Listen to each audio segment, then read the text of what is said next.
सत्य गुरु जय गुरुदेव। सत्य गुरु जय गुरुदेव। सत्य गुरु जय गुरुदेव। सत्य गुरु जय गुरुदेव। सतगुरु जय गुरुदेव नाम किसका? प्रभु का। प्रभु का पावन नाम। सत्य गुरु जय गुरुदेव। महिमा नाम की स्वामी गावे।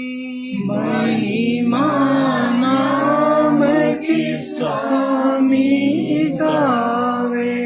निज घट का गुरु भेद बतावे। निज घट का गुरु भेद बतावे।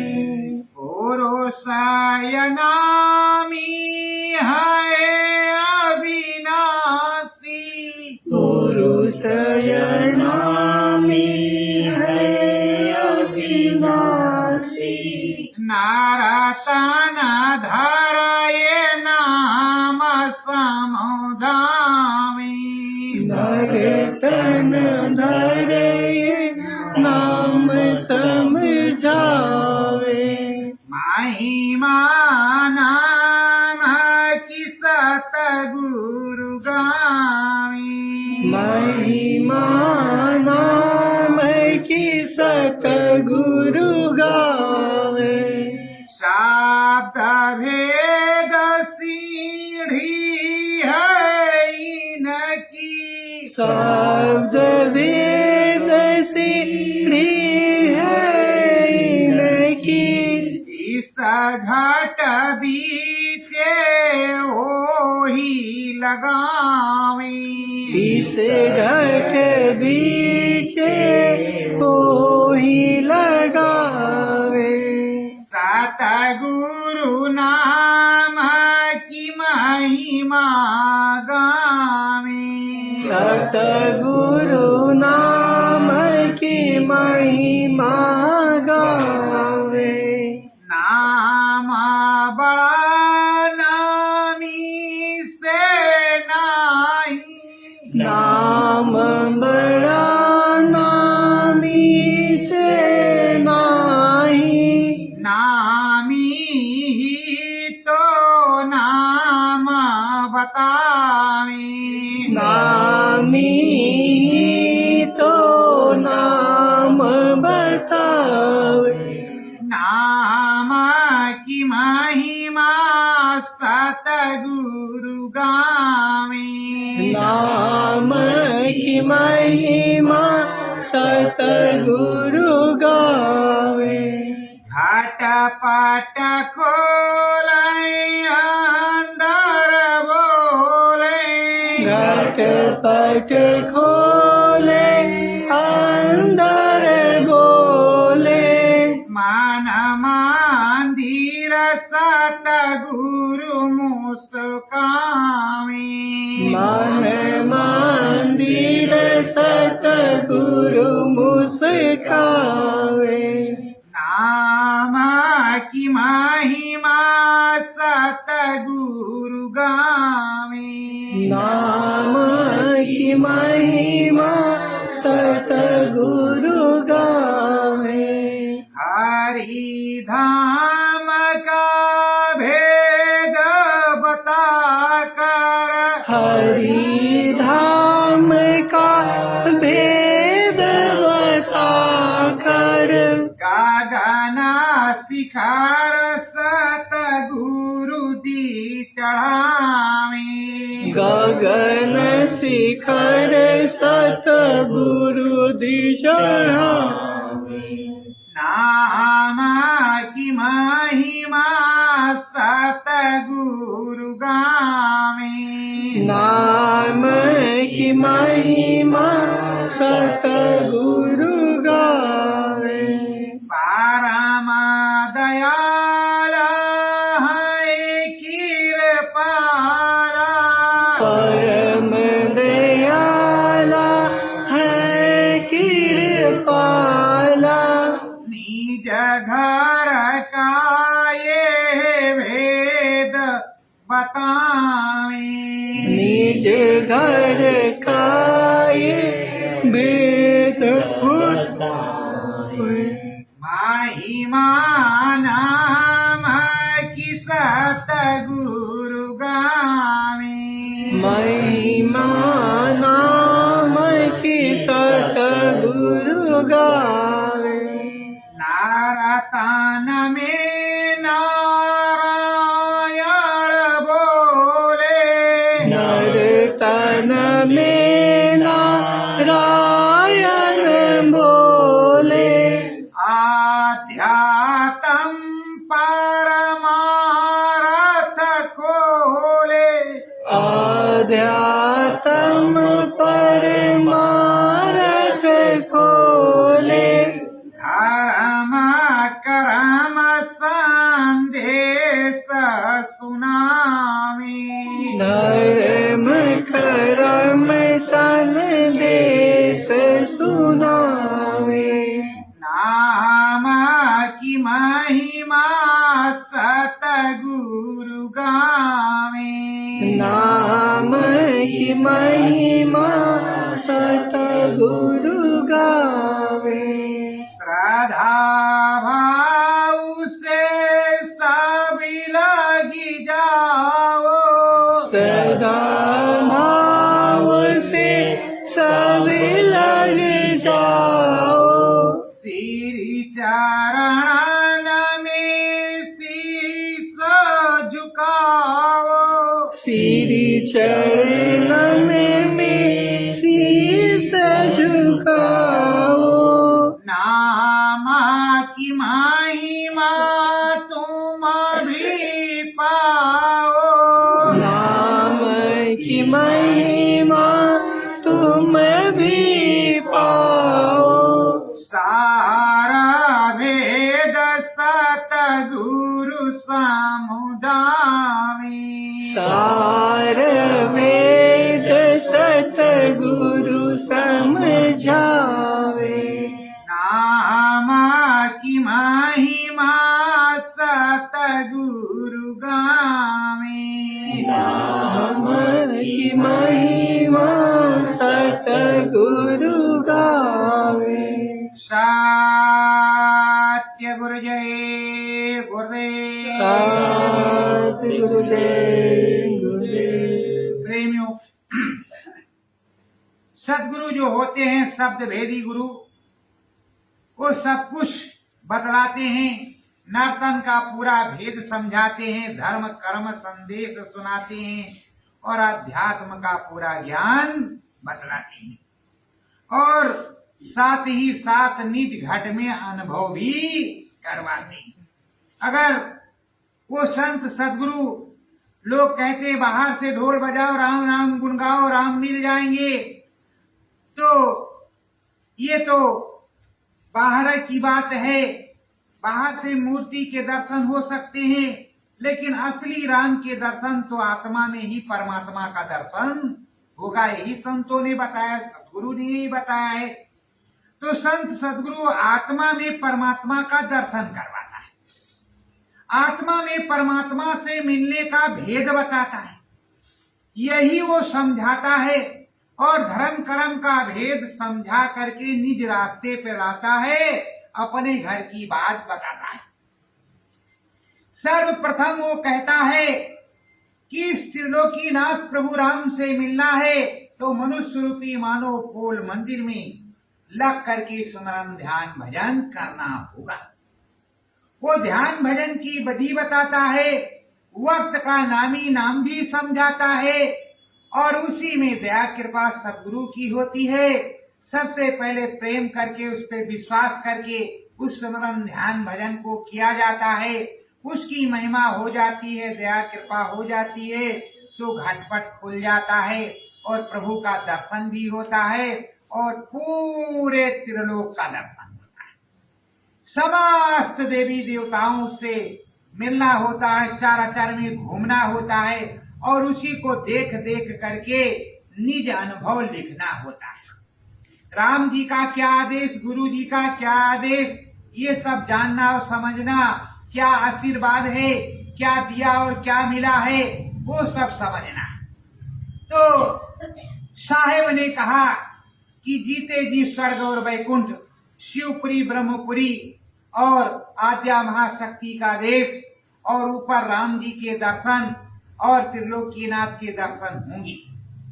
पर अगर जीते जी तुमने उस प्रभु का दर्शन करना है तो महात्माओं का संग करना होगा, समरस संत सद्गुरु की खोज करना होगा।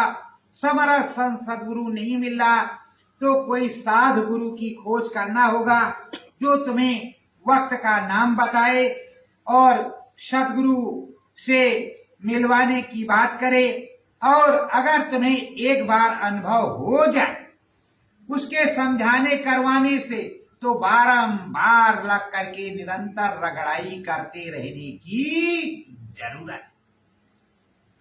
पहले के जमाने में कट्ठा, कुआं, इंदारा, बावली के ऊपर रखा जाता था और उसमें से डोलची या बाल्टी या गागर जो खींचा जाता था तो कट्ठे में रगड़ते रगड़ते एक घाट बन जाता था।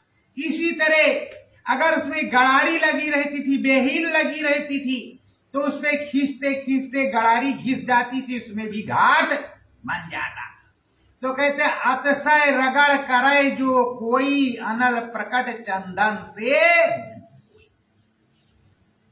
अगर बांस को बांस में रगड़ो तो अग्नि प्रकट हो जाएगी।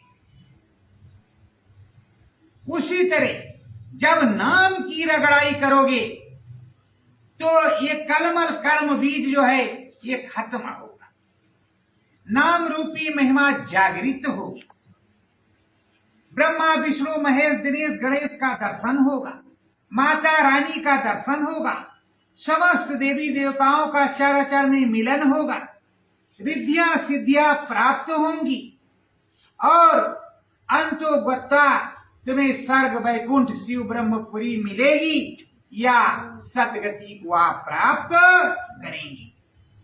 प्रेमियों, ऐसा कर्म करने में अगर मुक्ति चाहिए तो जीते जी कुछ ना कुछ भुगतना होता है।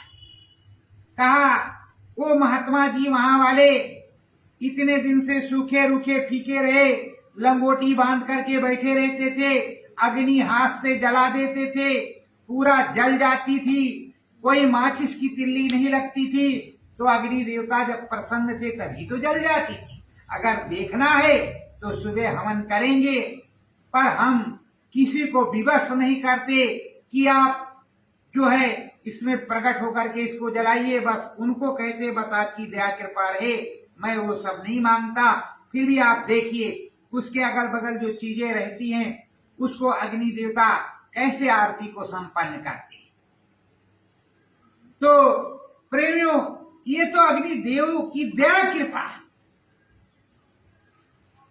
अग्नि एक देवता है और उनकी देवी भी है। अग्नि देवता या देवी, देवता अग्नि है। कहते छित जल पावक गगन समीरा। तो जो अग्नि देवता है उनके कई नाम है। उनकी स्त्री का नाम स्वाहा, उनकी स्त्री का नाम स्वाहा, और अग्नि तो देवता है। तो इसीलिए कहते हैं हे अग्निदेव तुमको अर्पण, जबकि लोग स्वाहा कहते, खाक हो जाओ जल जाओ, वो हम लोग कहते हैं अर्पण, आपको अर्पण, आपके चरणों में 2 पुष्प अर्पण, श्रद्धा भाव अर्पण, इस तरह अर्पण करते। हम स्वाहा नहीं करते, हमारी श्रद्धा है, हमारी इच्छा। तो प्रेमियों, अगर नाम मिला, नाम रूपी अग्नि अंदर में प्रकट हुई, वो अग्नि अंदर में प्रकट हो जाएगी। तो मैंने देखा,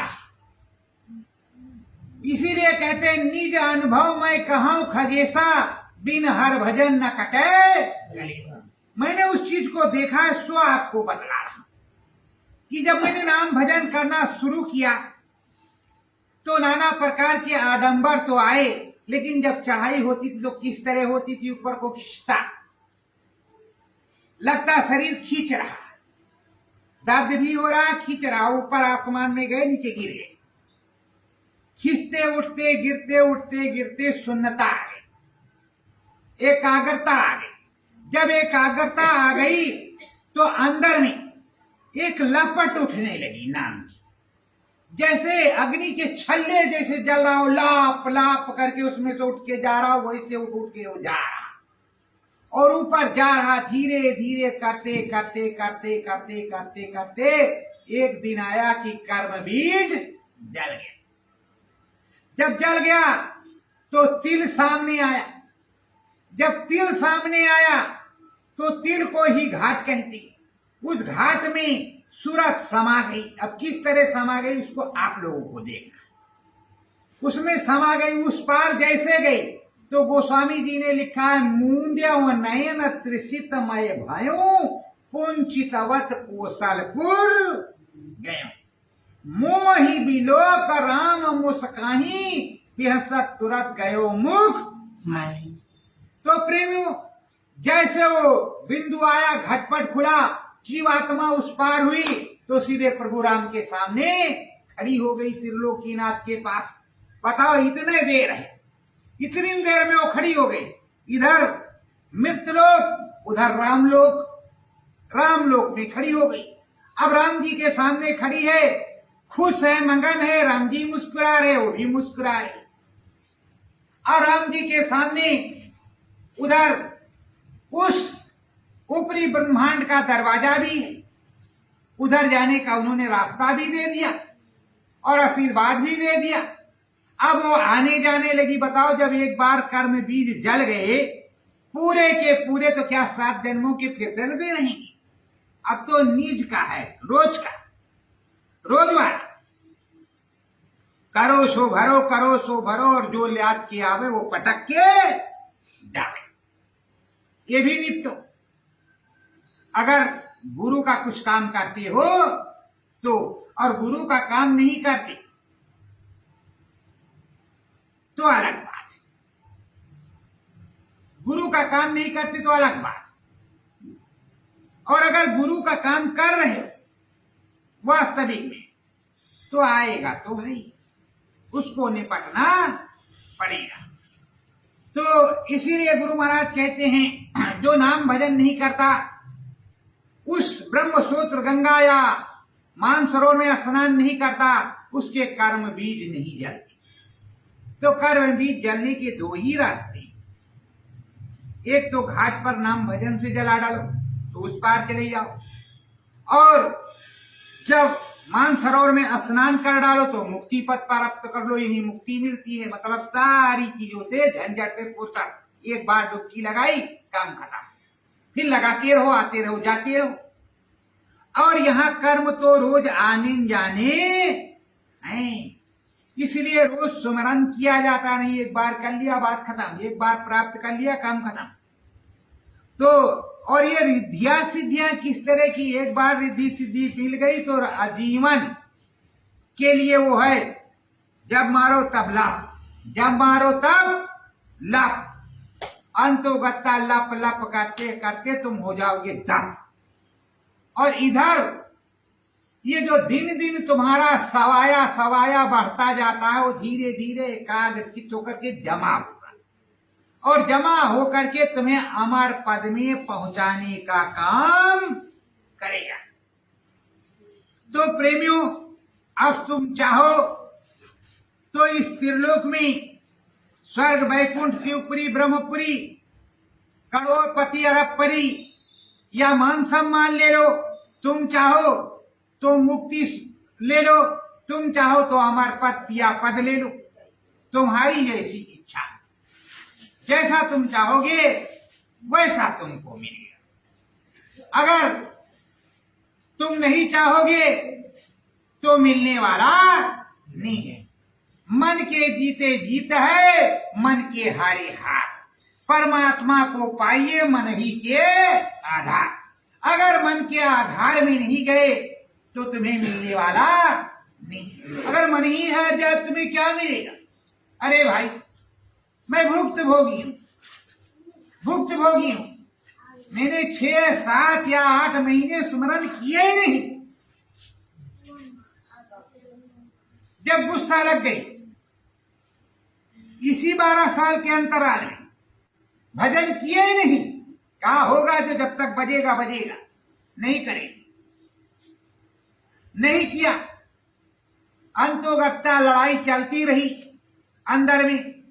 अब करे चाहे ना करे, मन तो लगा धरे है, मन तो नामे भजन में रहता है। भले माला न घूमे, अलग याद तो बिसरती नहीं।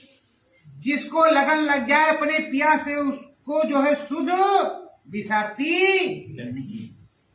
जैसे लैला और मजनू, लैला को मजनू से प्रेम और मजनू को लैला से। प्रेमी क्यों कहा जाता है कि इनके प्रेम में पागल हो गया, उसने एक्सीडेंट कर दिया, जान काट मार दिया, नस काट ली, ये कर दिया, वो कर दिया। वो एक प्रेम है।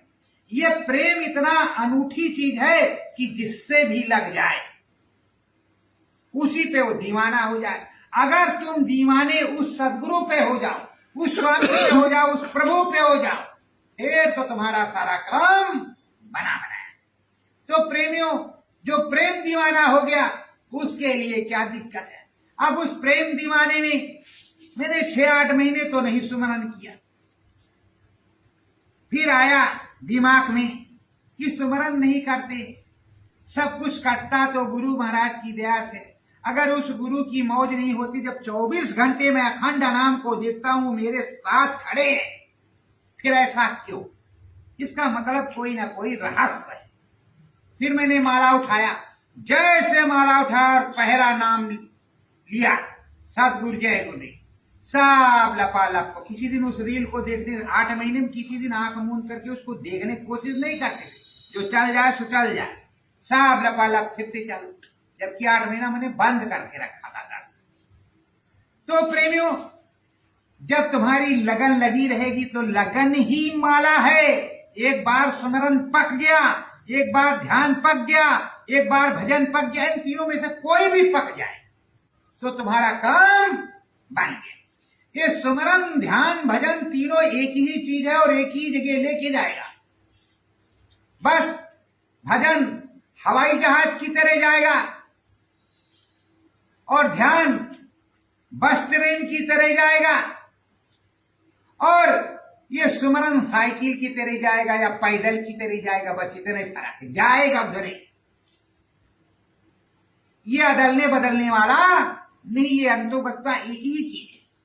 सुमरन का मतलब है झाड़ू मारना, अपने घर में साफ सफाई करना। 10 दिन अपने कपड़े ना साफ करो, दुर्गंध आने लगेगी। उसी तरह राम नाम का जाप करके अपने अंदर जो कर्म की मैलाई जमी हुई है, पाप की मैलाई जमी, उस पाप की मैलाई को धोया जाता है। पर सच्चा नाम भजन करके। और देखो, मैं ये कहता हूं, यहां जब आओ तो निशाना गुरु महाराज से और मुझसे जो चाहे वो सेवा ले लो। निशाना गुरु महाराज से रखो, मुझसे भी मत रखो। मैं नहीं कहता मुझसे रखो, तुम निशाना गुरु महाराज से रखो, बाकी किसी से निशाना मत रखो। और लग करके स्मरण ध्यान भजन करो। इसी लिए गुरु महाराज कहते थे, निशाना मुझसे रखना, किसी दूसरे से नहीं। अगर तीसरा आ जाएगा तो काम नुकसान हो गए करेगा। तो इसलिए मैं भी समझाता हूं कि निशाना गुरु महाराज से रखो।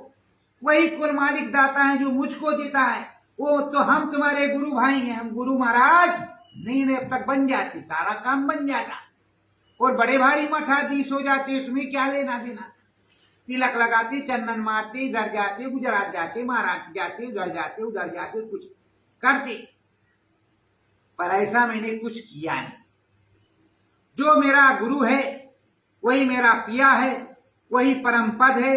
जो आदेश निर्देश देगा उसी का पालन हमारा काम करना है, वही मेरा कर्तव्य है। वो कहे कोई हम कूदो तो कूदेंगे, पर जान समझ करके भी समझ लो। गुरु परीक्षा भी लेता है और क्षण क्षण पर लेता है, और देवी देवता भी उस गुरु के बंदे की परीक्षा लेते हैं। दोनों तरफ से परीक्षाएं उसकी होती हैं। तो इसलिए ये समझ के रखो, गुरु कहे कुएं में कूदो, ठीक है स्वामी जी महाराज कूदेंगे। कब कूदोगे? अभी कूदेंगे। कूद जाओ कूद जाओ। कूदोगे क्या? अपने गुरु का नाम लेकर। गुरु महाराज कहें कि देखो मैं यहां बैठा था, तुम यहां बैठ जाओ, कभी भूल के नहीं बैठना। कान पकड़ लेना, कह देना मालिक माफ कर, हम वहां नहीं यहां बैठेंगे, नीचे चरणों में, उधर नहीं बैठेंगे। भूल करके कभी मत कहना कि हाँ आप जा रहे हो, हम बैठ जाएंगे। राजा की तरह की गद्दी न खाली हो। कहो आप चाहे हम इधर चरणों में बैठेंगे नीचे, आप कोई बात नहीं, हम इधर बैठे ही नहीं है, ये आपका आसन है, आप आएंगे फिर बैठेंगे, हम तब तक कहीं बैठे, हमारा उस पर नहीं बैठे। ये कभी भी वो कहे, कैसे भी कहे, नहीं बैठेंगे, इस पे नहीं, इस पे बैठेंगे नीचे। आप चाहे 10 जूतियां मार लो, पर हम बैठेंगे यहां नीचे, ऊपर नहीं बैठेंगे। ये शिष्य का कर्तव्य होता। जो शिष्य गुरु की गद्दी पर, गुरु के आसन पर बैठने की कोशिश करता है, वो नरक में सीधे जाता है। जो चरणों में रहता है, गुरु महाराज को अपने सर के ऊपर रखता है 24 घंटे, उसी को नाम धाम प्राप्त होता है। यही इतिहास बताता है, वेद पुराण, कुरान, रामायण यही समझाती है।